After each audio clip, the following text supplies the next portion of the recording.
So happy Thanksgiving, everyone. This week is getting really close to Christmas, and so things are starting to pick up at work. Of course, at work they decided to remove all the porta potties, all the toilets that were in the parking lot. I don't know why, but it seems like Amazon has a war on people using the bathroom. So finding actual bathrooms is a little more difficult, and I've had to start using the toilet that's actually in the bus here. It's fine, it does the job, but I just have to find places to empty it, which could be a little difficult, especially with rest stops closed. I'm sure that'll all sort itself out. So I got off work a little early today, so I ended up going to the grocery store, of course. That had to happen anyways. And then I ordered some stuff on Amazon, so I stopped by an Amazon parcel locker and picked those up. So let me show you what I got. So this is a suction cup mount for my camera, and so this I'll mount on the dashboard of the bus while I'm driving. It's probably a lot safer than me just holding the camera out the window like I have been while I'm driving. Probably a lot less likely to get pulled over if I just have the camera sitting there on its tripod mount. So I think this will be really good, and it should help with stability of the shots as well. So over here I have an inverter. This is just a 300 watt pure sine inverter. So this should be able to power just about anything that I really need to power. I don't anticipate needing high-powered devices. I'm not going to run any blenders or anything like that, or heaters with my battery. It had a 12-volt plug on it, so I ended up having to get another 12-volt socket with another fuse. So I'll add that to my collection of things that are attached to the battery, and so that'll be good. And the last thing I got is this beautiful ProLift bottle jack, rated for 4 tons.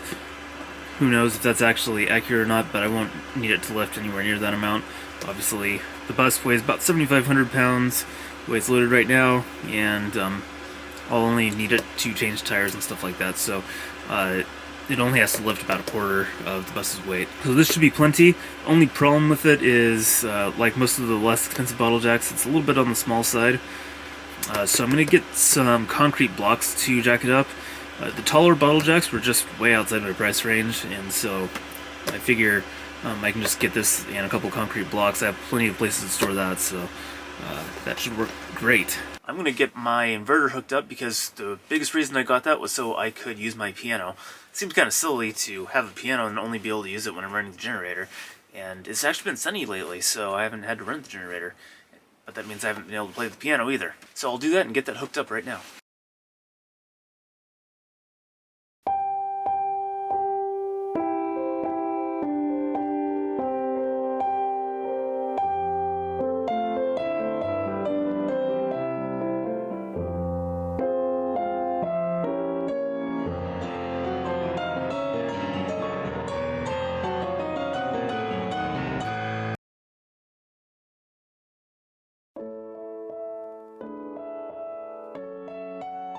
I got off work really early last night, so I decided to head up into the mountains. Of course, it's an area that I don't know quite as well, and I didn't really have any particular plan of where to park. I was originally planning on going to someplace more like Gold Bar, but once I got there, there really wasn't any clear place to actually park, and there was lots of law enforcement and kind of weird people wandering around, so I decided to head up the road to the town of Index, which I know has a lot of van life people that hang out here.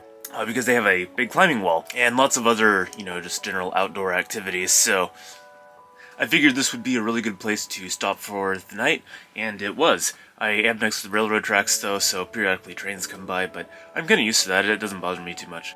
But anyways, let's walk around town and see what there is in Index, Washington.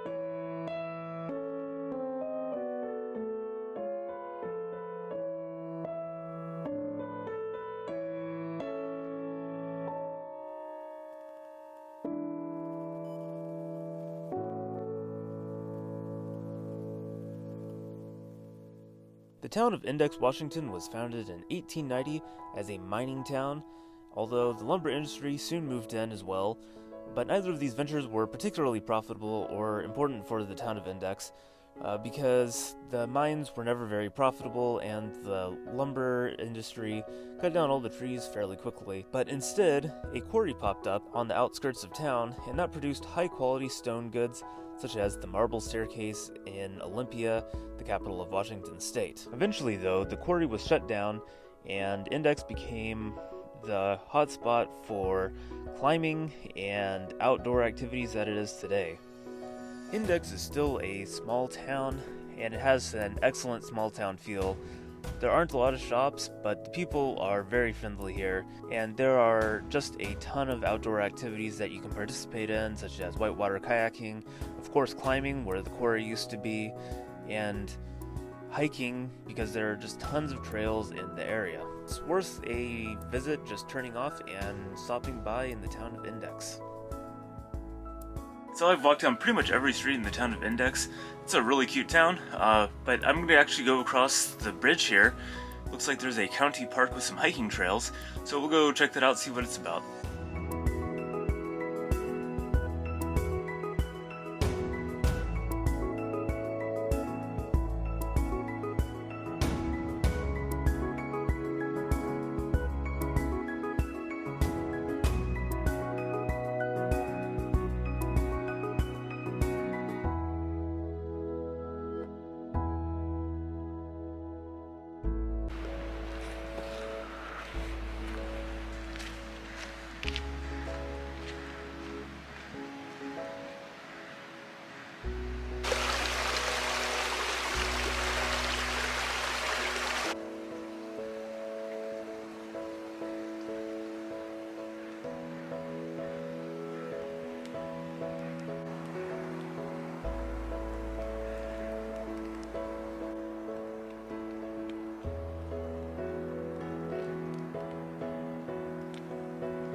I think I must be getting near the top.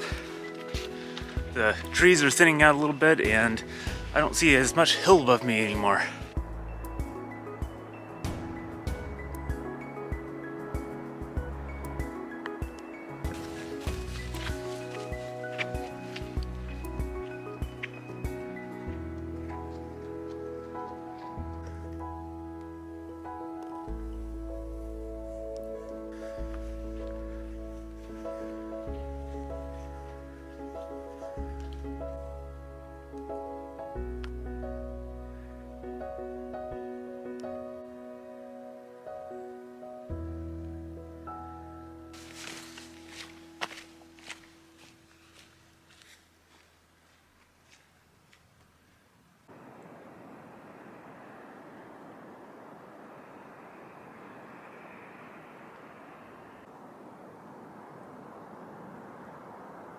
That's one of my favorite mountains around here, Mount Index. Looks a lot like the Matterhorn.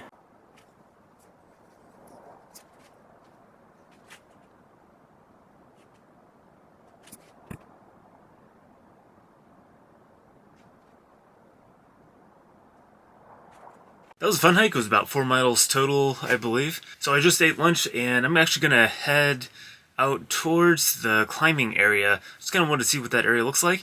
And according to the map, there's a scenic drive that eventually winds its way back to the highway. So we're going to do that, and we'll see what it's like out there. One of the problems I've been having lately is I don't think all the glow plugs are working on the bus, and so it's taking increasingly long for it to start.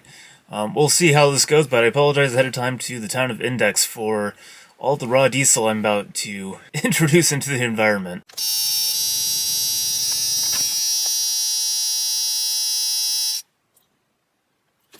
I'm actually going to run this twice because that seems to help a little bit.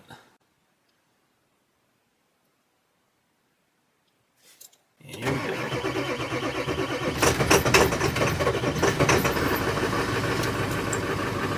And you can see the giant cloud coming out from behind the bus. So that's basically the way it goes anytime I try to start the bus anymore. Just because it's cold out. On the occasional actual somewhat warmer days, which are rare at the moment, It starts up just fine. It's just these cold days, so I'm almost 100% sure it's the glow plugs. They were starting to fail at the end of last winter, so I'm not too surprised. But I don't know if it's worth replacing them or not. They're kind of expensive, so we'll see what happens. Unfortunately, this doesn't stick to anything. I can barely get it to stick to the windshield, but that's about it. So I finally did actually get my camera hooked up to the windshield there with this suction cup. As you can see, it's upside down, but as far as I can tell, that's the only way to mount it. And this thing actually won't stick to the dashboard at all. So we'll see how this works.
I'm here at Wallace Falls. It's a very popular hike out near Gold Bar. So I'm going to see if they have any water. If they do, then I'll probably hike up to the falls. It's a really short hike. If not, then I'll keep going.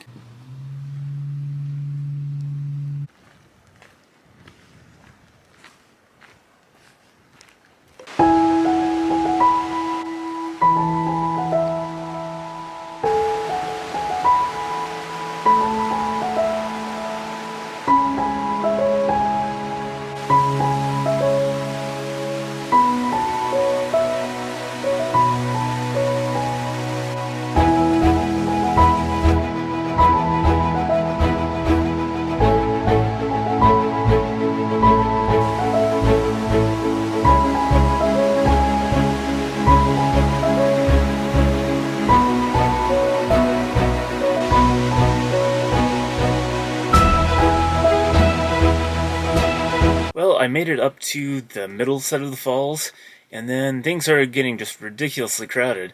I mean, it's crazy, even in the middle of the week, and I guess it is close to Thanksgiving, but, yeah, it's just tons of people out on this trail.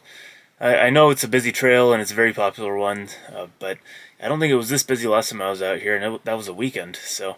In case you're ever wanting to come to Wallace Falls, remember to get here super early in the morning. That's probably the best way to avoid massive crowds. Like, the trail was just so crowded up there that I couldn't even go any further. But anyways, I have to go pick up some food for Thanksgiving and then go find a parking spot a little bit closer to my friend's house.